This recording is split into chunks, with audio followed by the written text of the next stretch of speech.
Welcome back to online class. Student of class 7. First of all, I would like to tell you about why we are coming in online class. सबसे पहले आपको मैं बता दूं कि online class हम लोगों ने किस लिए स्टार्ट की, क्योंकि हम लोग अच्छी तरह से जान रहे हैं कि कोविड-19 जैसी खतरनाक बीमारी जो दिन प्रतिदिन फैलती चली जा रही है, इसलिए हमें जरूरी है कि हम लोग सेल्फ अवेयरनेस रखें, क्योंकि हम जब अवेयर रहेंगे तभी जाके दूसरे को सेव कर पाएंगे।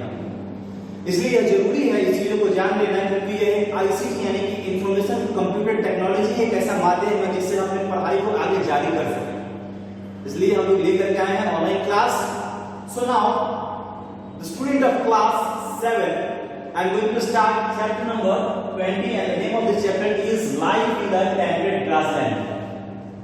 कुछ इसके इंट्रोडक्शन के बारे में हम लोग ऑफलाइन क्लासेस में हम लोग ऑलरेडी पढ़ चुके हैं, इसलिए without wasting our time I am going to start the first topic of this lesson, that is life in the prairies. कैसे हम स्टार्ट करें इस, देखिए प्रेयरीज को देखिए, लोकेशन सबसे पहले हम बात करेंगे कि आखिरकार प्रेयरीज का जो लोकेशन है वो कैसा है। देखिए, the prairies are found in both in USA and Canada, stretching between USA और कनाडा दोनों में जो है प्रेयरीज फैला हुआ है। सबसे पहले प्रेयरीज बता दें क्या है कि ग्रासलैंड यानी कि वह भूमि जो चारों तरफ जो है वह घास से ही फैली हुई है, जिसमें झाड़ियां ही झाड़ियां जो है वह है, वो हमारा प्रेयरीज कहलाता है। कहीं कहीं येल्ड के नाम से जाना जाता है, कहीं कहीं पैम्पास के नाम से भी जाना जाता है इसको। तो ये जो प्रेयरीज है वो यूएसए और कनाडा दोनों में जो है वह फैला हुआ है, जो कि 40 डिग्री नॉर्थ से लेकर 55 डिग्री नॉर्थ तक जो है फैला हुआ है। It is a vast expanse of a largely flat ground covered with the lush green grasses and the prairies is flanked by the Rockies in a west and Appalachian mountain in the east. Prairie जो है वो काफी फैला हुआ है आपको waste से लेकर के ईस्ट माउंटेन तक।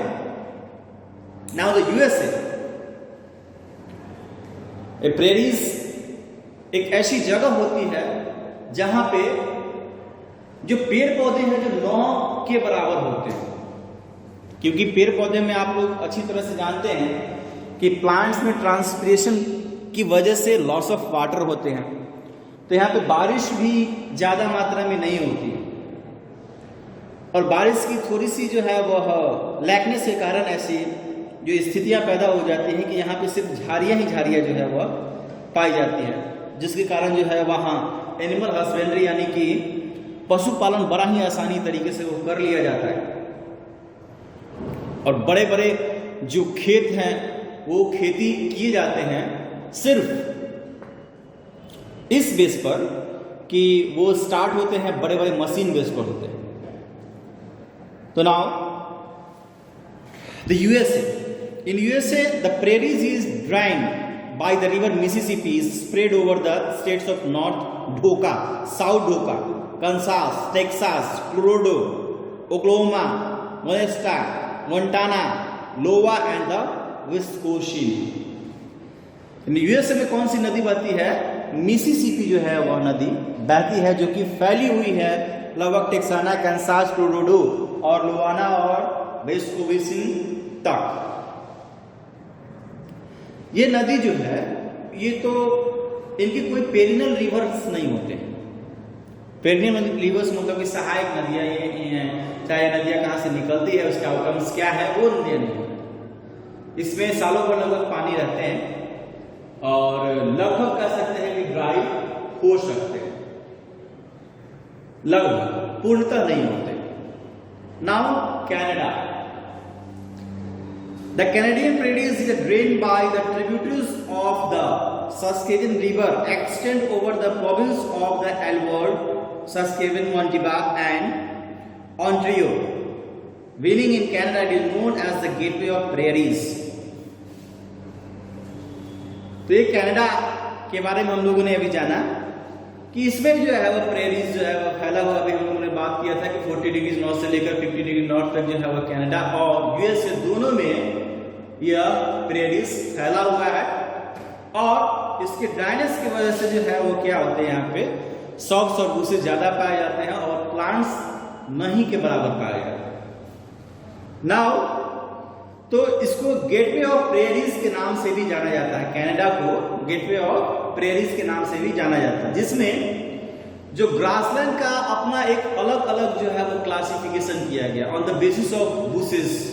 जो झाड़ियां होती है उस झाड़ी के टाइप पे क्लासिफाई किया गया है कि ये कितने टाइप्स के पाए जाते हैं। Now the first is tall grass prairie, जो कि ईस्ट साइड में पाया जाता है, जो बहुत ही लंबे होते हैं, अप्रोक्स 5 फीट के अप्रोक्स होते हैं। मिक्स प्रेयरीज, मिक्स प्रेयरीज मतलब छोटे और लंबे दोनों तरह के जो है वो घासें पाई जाती हैं। फिर दूसरा है हमारा शॉर्ट प्रेयरीज, जो कि छोटी छोटी झाड़ियां पाई जाती है।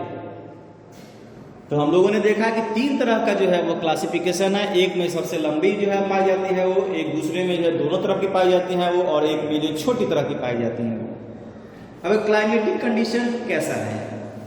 देखिए, due to found in the interior of the continent the region is marked extreme climate. यहाँ पे एक्सट्रीम क्लाइमेट जो है वो पाया जाता है। द समर आर वार्म, काफी समर गर्म होते हैं, with mercury level in 20 degree Celsius, सिर्फ 20 डिग्री सेल्सियस होते हैं। एंड विंटर एक्सट्रीमली कोल्ड, ज्यादा यहाँ ठंड पाया जाता है। माइनस टेम्परेचर -20 डिग्री सेल्सियस हो जाता है ना। इतनी ज्यादा कड़ाके की ठंड पड़ती है कि माइनस। उसका सबसे बड़ा कारण है कि यहाँ तो एक तरह से कह सकते हैं कि पेड़ पौधे उतने पाए ही नहीं जाते हैं। तो जहाँ बैरियर्स जहाँ पे होंगे वहीं तो थोड़ी सी कम ठंड पाई जाती है। अदरवाइज जहाँ पे लैक ऑफ प्लांटेशन होगा तो सबसे ज्यादा ठंड जो है वो वहीं पे पाई जाएगी। At Winnipeg in Canada the winters are severe, it snow heavily, काफी ज्यादा जो है बर्फ गिरता है। The mercury drops below, mercury जो है वो -34 डिग्री सेल्सियस तक गिर जाता है। और टेम्परेचर में एक मर्करी नहीं लगा रहता है। मर्करी की वजह से जो अप एंड डाउन जो होते हैं तभी हमें पता चल पाता है कि हाँ कितने डिग्री सेल्सियस घटा है और कितने डिग्री सेल्सियस बढ़ा है, जिसकी वजह से हमें पता चलता है।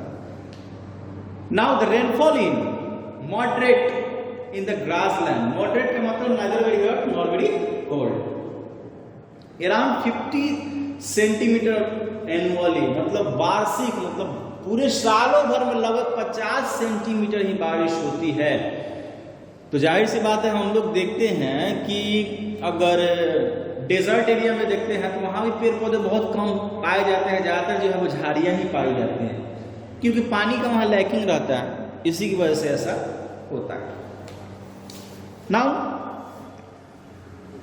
The absence of a barrier in form of trees और mountain makes the wind blow at a great speed. पहले ही बताया मैंने कि जहाँ पर पेड़ पौधे की कमी होगी और जहाँ पे जो माउंटेन्स पहाड़ वगैरह की कमी होगी वहाँ काफ़ी ज़्यादा तेज हवा बहती है। And the local dry warm point type winds is Chinook blows eastward to Rocky mountain here. East से जो है वो रॉकी माउंटेन से होकर के यहाँ पे आते हैं। तो आज के टॉपिक में बस इतना ही।